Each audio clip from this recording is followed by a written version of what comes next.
year and a half ago, after the stock market crashed, there were so many arts organizations that seemed to need help, so many organizations that were canceling their seasons or cutting their programming, and I felt it was important to talk about the challenges of cutting programming and maybe some more appropriate ways to deal with the current economic crisis. The name Arts in Crisis came about because at that time there were very dire predictions about the number of organizations that would go bankrupt in this recession, and it turns out we're much more resilient than we thought, and the arts, I don't believe, really are in crisis. I believe we're very challenged. And in what ways is the Kennedy Center assisting arts organizations across the country to help them either pull them out of crisis or show them a better path? We have an Arts Management Institute, the DeVos Institute of Arts Management, that trains arts managers in many different ways, and also trains board members, trying to give them the tools they need to be good managers and board members, to understand what really creates success in the arts, and to ensure that they're making the decisions that are going to really benefit their organizations in the long run. We do this through a series of seminars and workshops of many different kinds that we do across the country and frankly across the world as well. It seems to me that there's a sense that not only are the arts organizations vying amongst themselves for these scarce arts dollars, there are also a lot of arts advocacy groups out there that are also vying sometimes for those same dollars, and in some ways I'm thinking diluting maybe the overall effectiveness of each individual organization. What is your perspective on arts advocacy organizations?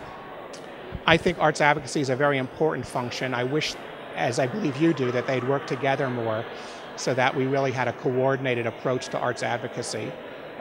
But I do also believe there's a lot more resource and more money available for arts organizations if they did a better job of making their contributions to the community better known. So I don't think the level of competition needs to be as intense as it is. I've run 4 organizations that I had to turn around: the Kansas City Ballet, the Alvin Ailey American Dance Theater, the American Ballet Theater, and the Royal Opera House in London. They were all very, very ill. They all did important work for their communities, but they hadn't marketed it well. They all had boards that were very frustrated, and they had very, very disillusioned families of volunteers and subscribers and donors, and we had to turn that around. In each case, we were able to do so. At the Kennedy Center, which was not financially sick when I got there, but it was a little dull artistically, and we had to do a different kind of turnaround, which was to really make sure the art and the other programming we did was much more vital. And once that kind of got shored up, you decided to turn your desire to fix arts organizations nationwide.